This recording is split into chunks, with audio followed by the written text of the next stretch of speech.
নমস্কার, আমার চ্যানেলে আপনাদের সকলকে স্বাগত জানাই।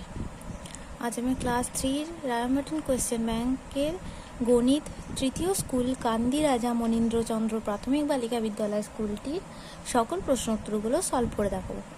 তাহলে চলো শুরু করা যাক। প্রথমে আছে সঠিক উত্তরটি নিচে দাগ দাও। 32/3 ভাগটিতে ভাজ্য হলো 3, 32, 10 না 2। আমরা ভাজ্য কি জানি, যেটাকে ভাগ করা হচ্ছে সেটা হচ্ছে ভাজ্য, তাহলে কত হয়ে যাবে 32। একটি বর্গাকার চিত্র 1, 2, 3, 4টি সরলরেখাংশ দিয়ে তৈরি। একটি বর্গাকার চিত্র কটি সরলরেখাংশ দিয়ে তৈরি? 4টি। একটি বর্গাকার চিত্র কেমন আঁকাটা হবে? এরকম। তাহলে কটি সরলরেখা? 1টা, 2টো, 3টে, 4টে, তাহলে কী হয়ে যাবে? 4টি সরলরেখাংশ দিয়ে তৈরি। 50 টাকায় 10, 15, 20, 25টি 5 টাকার নোট বা কয়েন পাওয়া যাবে। কটি 5 টাকার নোট বা কয়েন পাওয়া যাবে? 5, 10-এ 50, তাহলে 10টি। 20 থেকে 6 বিয়োগ করা যায় 2বার, 3বার, 4বার, 5বার। 20 থেকে 6 বিয়োগ করা যায় 3বার। 20কে যদি 6 দিয়ে বিয়োগ করা হয় 4, আবার 6 দিয়ে বিয়োগ করলে 8, আবার 6 দিয়ে বিয়োগ করলে 2, তাহলে 1বার, 2বার, 3বার। কবার হয়ে যাবে? 3বার। তোমার হাতে আঙুল আছে 3 জোড়া, 4 জোড়া, 5 জোড়া না 6 জোড়া? 5 জোড়া। বিবৃতিটি সত্য না মিথ্যা লেখো। 99 এর পরের সংখ্যাটি হলো 2 অঙ্কের। 99 এর পরের সংখ্যা কত? 100।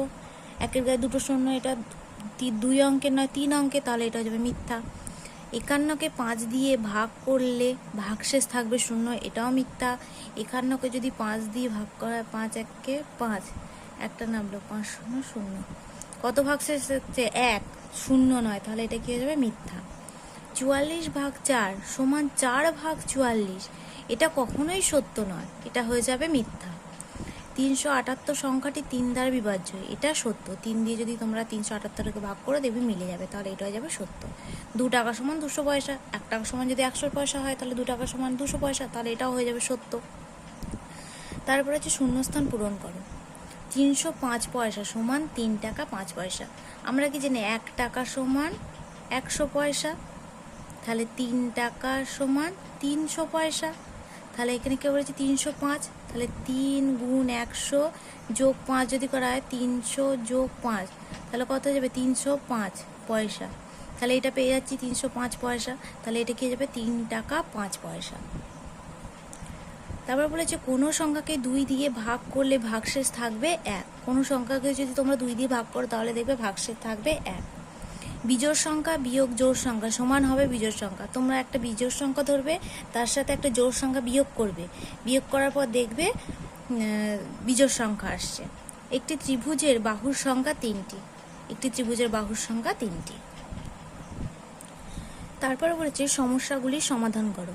একটি তাকে বই আছে 5টি, প্রতিটি বইয়ের দাম 175 টাকা হলে সব বইয়ের দাম কত হবে?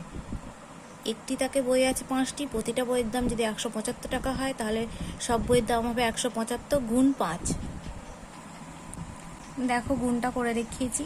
175 সাথে 5 গুণ করলে হবে 875, তাহলে এর উত্তরটা হবে 875 টাকা। গ্রামের প্রত্যেক পরিবারকে 3 কিগ্রা করে চাল দেওয়া হলে 303 কিগ্রা চাল কটি পরিবারকে দেওয়া হবে? প্রত্যেক পরিবারকে যদি 3 কিগ্রা করে চাল দেওয়া হয় তাহলে 303 কিগ্রা চাল কটি পরিবারকে দেওয়া হবে? এটা ভাগ করতে হবে। 3 1-কে 3, 0 নামলো 3 0 0, আবার 3টা নামলো 3 1-কে 3, তাহলে 303 কিগ্রা চাল 101টি পরিবারকে দেওয়া হবে। তারপরে বলেছে তোমার কাছে 85 টাকা 20 পয়সা আছে, তুমি 38 টাকা 25 পয়সার খাতা, 9 টাকার পেন, 5 টাকা 75 পয়সার পেন্সিল কিনলে। তুমি কত টাকার জিনিস কিনলে? কত টাকা তোমার কাছে রইল? প্রথম খাতা, পেন, পেন্সিল এই 3টেকে আগে যোগ করে নেবো। যোগ করে যেটা বেরোবে সেটার সাথে আমার কাছে যে টাকাটা আছে 85 টাকা 20 পয়সা সেটাকে বিয়োগ করব। দেখো খাতা 38 টাকা 25 পয়সা, পেন 9 টাকার, এখানে কিছু ছিল না বলে 0 0 পয়সা লিখেছি, আর পেন্সিল 5 টাকা 75 পয়সা। তাহলে 3টাকে আমরা যোগ করলাম, 5 আর 5 10 0, হাতে রইল 1, 7 আর 8 আর 2 10, এই 3টে যোগ করলে হবে এই তিনটে যোগ করলে হচ্ছে 22 2, হাত রইল 2, 3 আর 2 5। এবার আমরা কি জানি 1 টাকা সমান 100 পয়সা, তাহলে 100 পয়সাটা এদিকে চলে যাবে, তাহলে এখানে 1 টাকা হয়ে যাবে, তাহলে 52-র সাথে 1 যোগ হয়ে যাবে, তাহলে কত হয়ে যাবে 53 টাকা। এবার আমার কাছে ক টাকা ছিল, আমার কাছে ছিল ক টাকা 85 টাকা 20 পয়সা, আর ক টাকার জিনিস কিনেছি 53 টাকার, তাহলে 85 টাকা 20 পয়সা থেকে 53 টাকাটা বিয়োগ করবে, বিয়োগ করলে কত হবে 32 টাকা 20 পয়সা। তাহলে এখন আমার কাছে আছে 32 টাকা 20 পয়সা।